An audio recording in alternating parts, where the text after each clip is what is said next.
Welcome to the channel Get Rich. Today the company we are going to analyze is Thyrocare Technologies Limited. So this company belongs to diagnostic business. So before going into detail about the company, let's first have a look at the industry. So the Indian healthcare industry is expected to grow at a CAGR of 16.9% from $125 billion in financial year 2015 to $273 billion in financial year 2020. India's healthcare market is expected to be among the top 3 healthcare markets globally in terms of incremental growth by the financial year 2020. In India's healthcare industry landscape, diagnostic services play the role of an information intermediary providing useful information for accurate diagnosis and treatment of patients' diseases. It is classified into pathology testing services and imaging diagnostic services. So, what is pathology testing?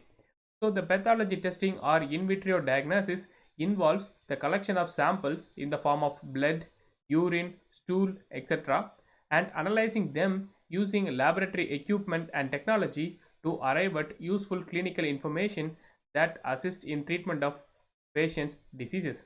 It includes biochemistry, immunology, hematology, urine analysis, molecular diagnosis, and microbiology.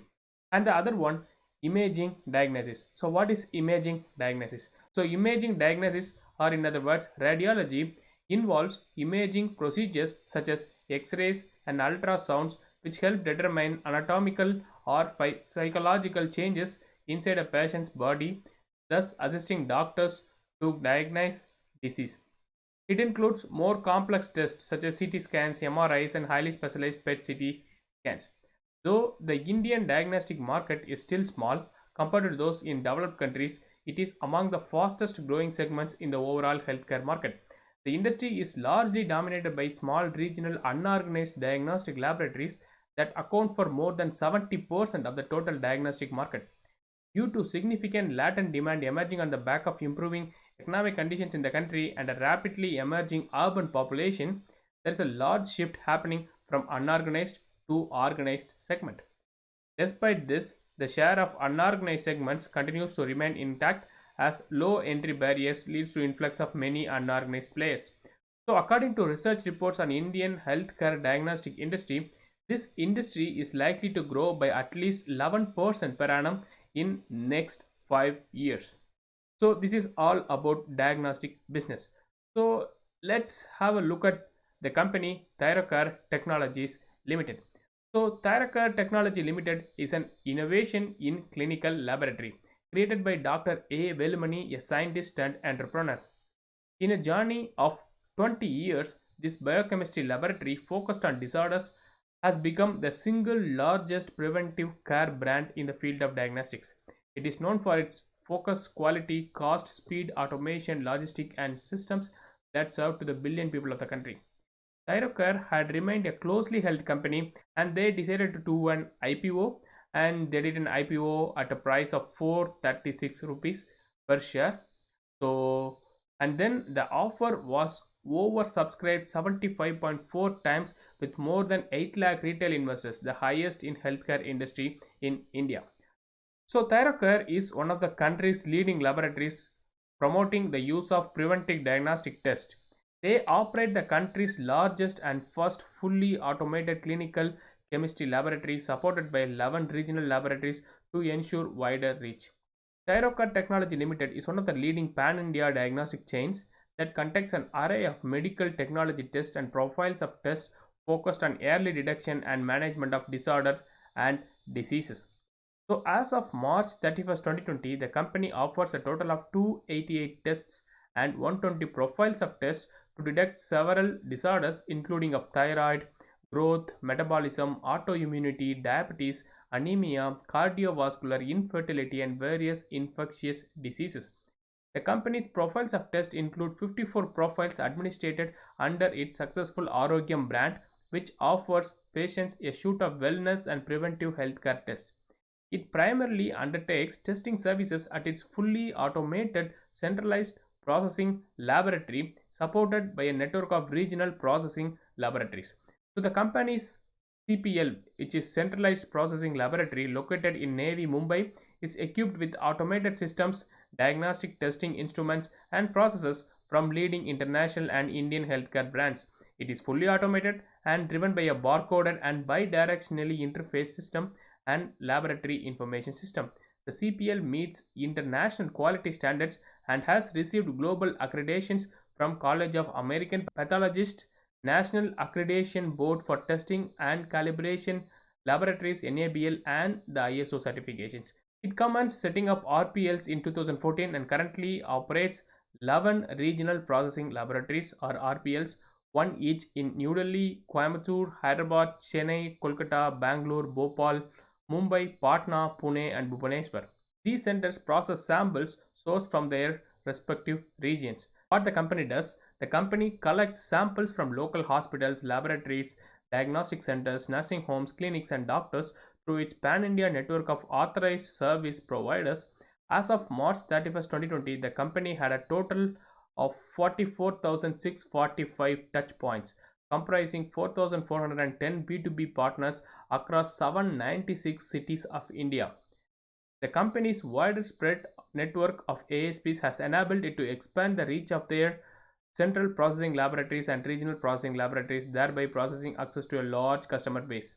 Thyrocar Technology became the single largest contributing laboratory supporting the nation's fight against COVID-19 pandemic. Since they are large, they also supported the COVID-19 pandemic by providing a lot of tests. Thyrocar has been selected as a preferred private laboratory by Municipal Corporation of Greater Mumbai for performing COVID-19 tests using RT-PCR technology.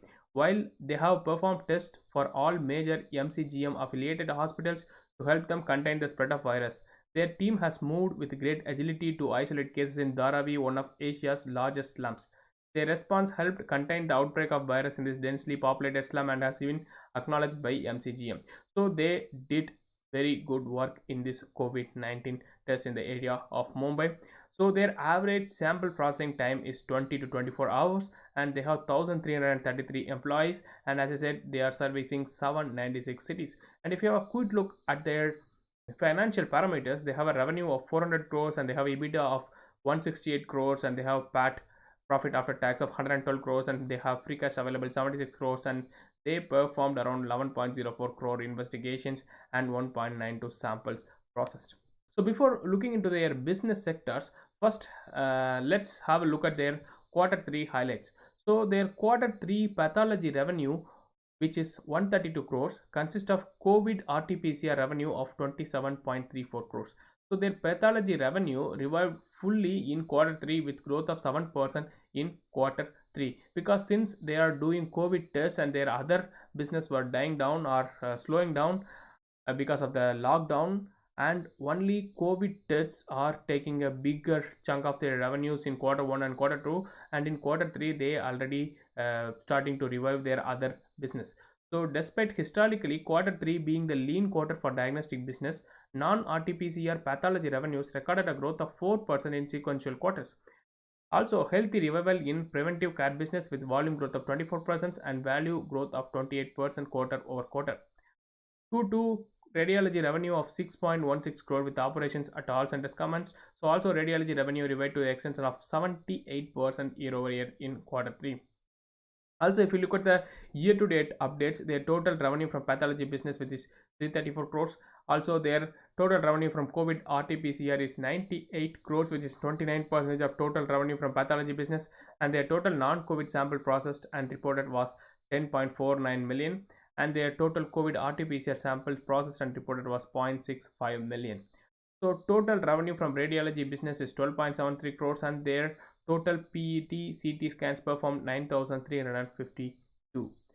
So these are all about their updates. So let's have a look at their business sectors. So they are mostly B2B player because 78% of their business is coming from B2B business, and then 22% is coming from B2C business.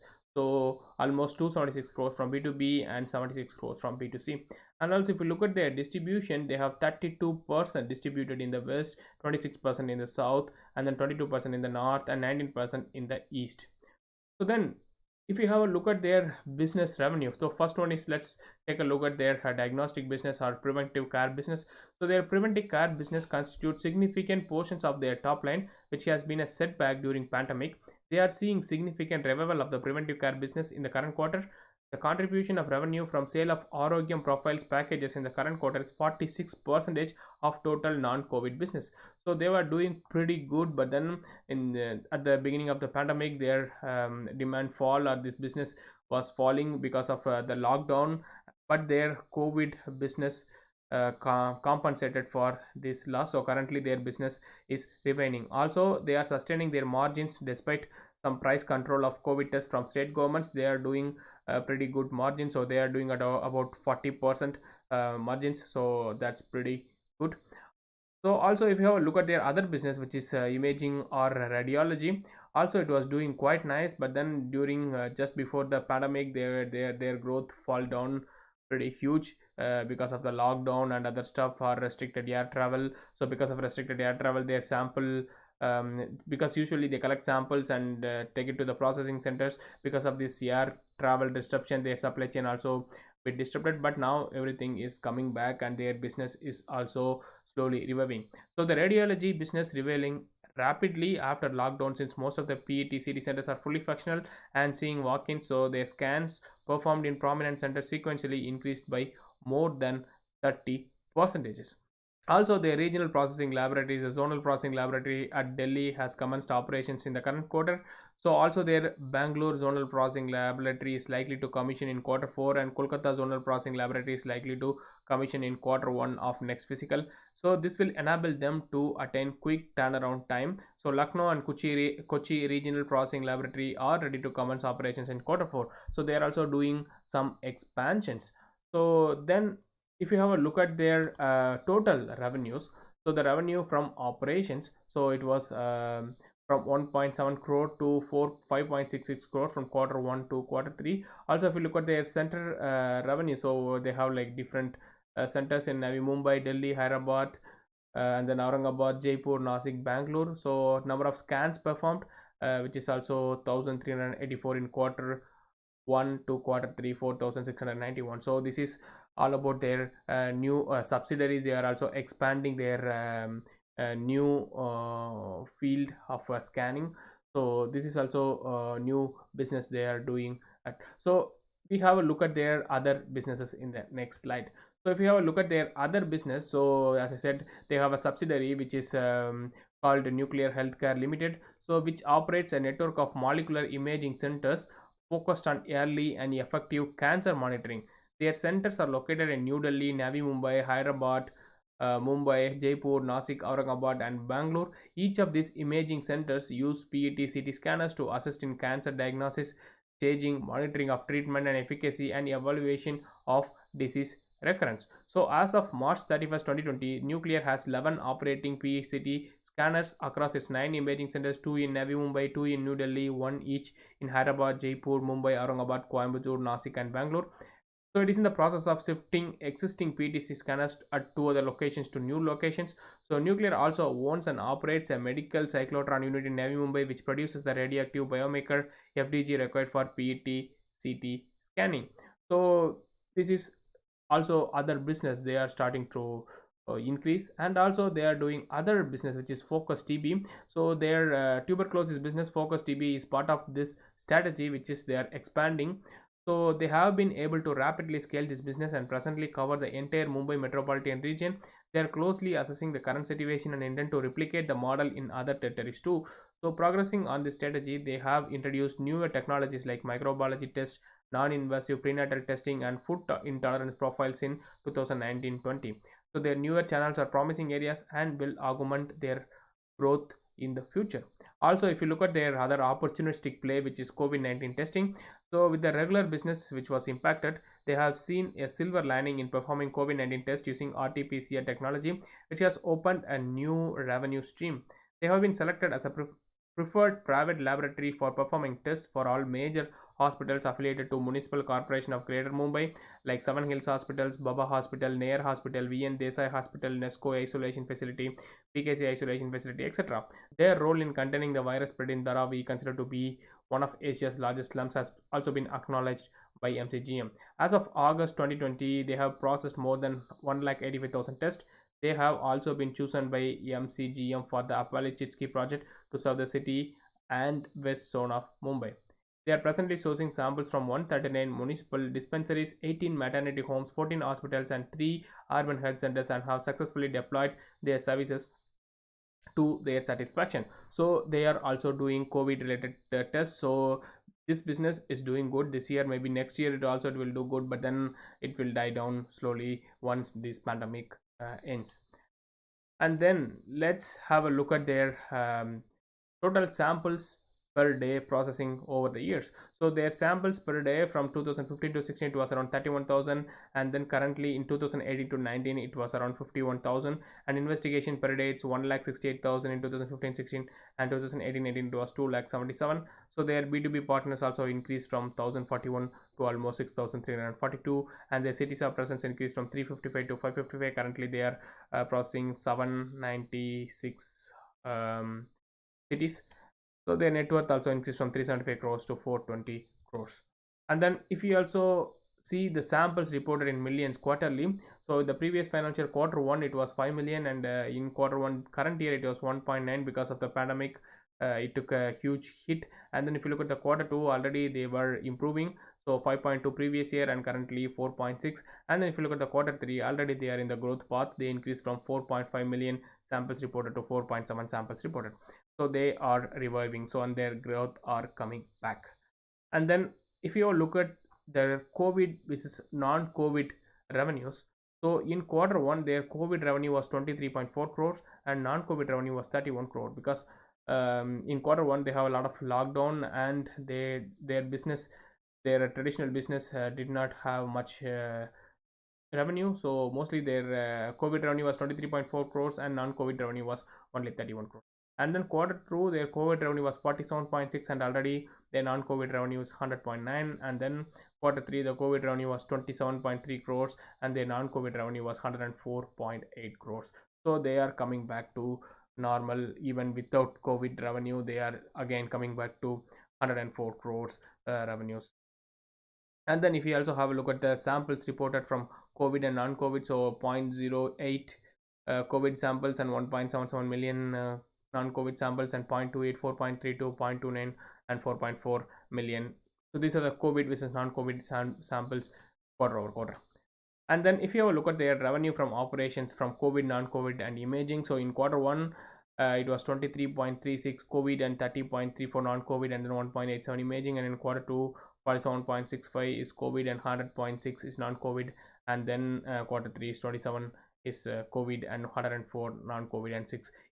So they are doing good, as I just said. And then if you look at their financial statement, so before having to look at their financial statement, so they are also growing. So to support their regional growth strategy, they have expanded regional presence to 11 centers, adding 2 more regional processing laboratories at Bhubaneswar and Pune during the year. So the company has also secured licenses to launch NIPT, non-invasive prenatal testing, and NGS, next generation sequencing technologies, in April 2019. These newly launched technologies are expected to grow with larger awareness generated about the offerings in the coming years. So they are also having future growth strategy later. So now let's have a look at their financials. So their revenue was increasing from 180 crores in financial 2015 to almost 370 crores in financial 2019, and their EBITDA is increased from 73 crores to 154 crores from financial 2015 to 19, and their profit after tax is increased from 48 crores to 98 crores. Their profit after tax increased from 48 crores to 95 crores from financial 2015 to financial 2019. And then if you have a look at their total revenue increase, they are growing quite fast in the previous quarters, and then currently their growth slows down. So this is mainly due to pandemic, I guess. And then I presume their growth is going to be in par with the industry, around 11 to 12% year over year. So and then if you have a look at their revenue from operations quarter over quarter, so previous quarter it's 100.9 crore, and then quarter 1 54.4 current year because of the pandemic, and then the quarter 2 107 to 148, and quarter 3 98 to 132. And then if you have a look at their total income statement, so March 2015 they were doing net profit of 45 crores, and March 2020 they are doing 88 crores, and their compounded sales growth for 5 years is 19%, and their compounded profit growth was 15%. And then if you have a look at their balance sheet, so their balance sheet is 329 crores in March 2015 and 469 crores in March 2020. And also if you look at the borrowing, they don't have any debt, and their reserves is not increasing because they were doing a lot of dividend payout, and this is asset light business. They don't require a lot of money or a lot of capital to grow, so they are paying a lot of dividends out to the investor. That's also a good thing. And if you look at the return on equity, so if you look at the last year it's 22%, and 5 year average is 19%, so that's good. Anything more than 15% I like, it's good. And then if you have a look at their net worth, it's also increased from 279 crores to 458 crores, and net gas generated from operations it increased from 36 crores to almost 96 crores. And if you look at the dividend, it increased from 3.75 rupees to almost 20 rupees in financial 2018 to 19. So yeah, financial 2018 they paid out a lot of money, but I think they will not pay out that much in the coming years. So I think they are paying quite a 30 to 50% dividend payout, so that's a pretty good dividend payout. So if you like a dividend, I think this company is good. They are doing very pretty good dividend payout. And then if you look at the shareholding pattern, so the promoter shares are marginally increased, they are buying, so that's good. And if you look at the mutual funds or DII, it was holding, it was in decreasing. And at the same time, if you look at the FII holding, it was increasing, so that's a good news. The FII are buying, but the DII are selling. Let's have a look at their mutual funds, what mutual funds are doing. So mutual funds are buying in June, July, August, September, and they are dumping October, November, and December. So you know the reason, I think, because their price shot up pretty huge, and the mutual fund starts dumping. And I think it already corrected back to 920 rupees from 1200, almost 1150 rupees. It dropped back to 925 rupees, and it's, I feel still it's slightly overvalued, I think. But then um, yeah, let's look that in the valuation segment. And then let's have a look at what the big mutual funds are doing over the years. So Nippon India Pharma, so they hold around 4.2% AUM in this company. And also what they did, they also decreased. So as you see, most of the companies are selling October, November, and December, and some funds starting to accumulate in December 2020. For example, Nippon India Nifty Small Cap 250, they increased. Motilal Oswal Nifty, they increased. Motilal Oswal Nifty, they increased. But then other funds, they are still decreasing because they feel this company is overvalued at the current price. So then let's have a look at the valuation. So as I said, if you look at the price chart, it already increased from 400 rupees to almost 1200 rupees. It increased a lot, and then I think mutual funds are started selling at booking profits, and it reduced back to 900 rupees. And then if you look at the PE, it was almost around 40, and it came back to 30, and it shot up to almost 55. So the median PE was around 40, but currently it was trading at around 55 at huge valuation. So if you have a look at their revenue projection, so they were doing 241 crores in financial 2016 to almost 433 crores in financial 2020, and financial 2021 I am expecting 481 crores, 533 crores, and 592 crores. And then their net profit, it increased from 52 crores to almost 88 crores in financial 2020, and financial 2021 I am expecting it to be 100 crores, and then financial 2022 111 crores, financial 2023 124 crores, with a profit growth of 14% for 2021, 11% for 2022, and 11% for 2023. So also if you look at the price target with the current valuation, which is 55, so their 1 year price target would be 1043 rupees, and 2 year would be 1158 rupees, and 3 year would be 1285 rupees, with the price cumulative growth of 13% for 1 year, 25% for 2 year, and 39% for 3 year. But then I feel this company is bit overvalued. So they were, so look at the revenue growth. So in 2016 they were growing around 32%, and then it decreased to 26%, and then 17%, and then 13%, and currently somewhere around 7% ballpark. So I am IMI projection is around, their growth will be somewhere around 11%. So the company with 11% growth, I don't think their P at 55 is justified. So the company, they are just growing at 11% and they have a P of 55. That's a bit overvalued according to me. So P 55, yeah, some can justify. So but I don't feel 55 P for this company with the future projected growth of 11% is justified. Oh, it's a good company, it's very good financials, they are on the growth path, they have good future. People, after this pandemic, people will start do more of diagnosis and stuff, the growth may come. But once you already have the share, you can continue to hold. It's a good company, good business model.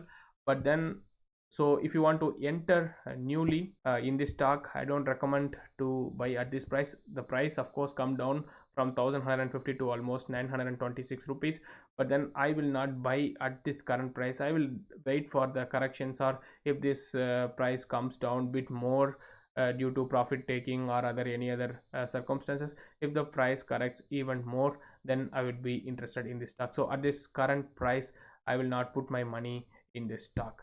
So that's all for today. So if you like this video, like, share and comment. Also subscribe to my channel. So also click the little bell icon for the notifications. So also if you want me to analyze any other companies, please put it in the comment section below. So that's all for today. Thank you for watching and have a nice day. Bye bye.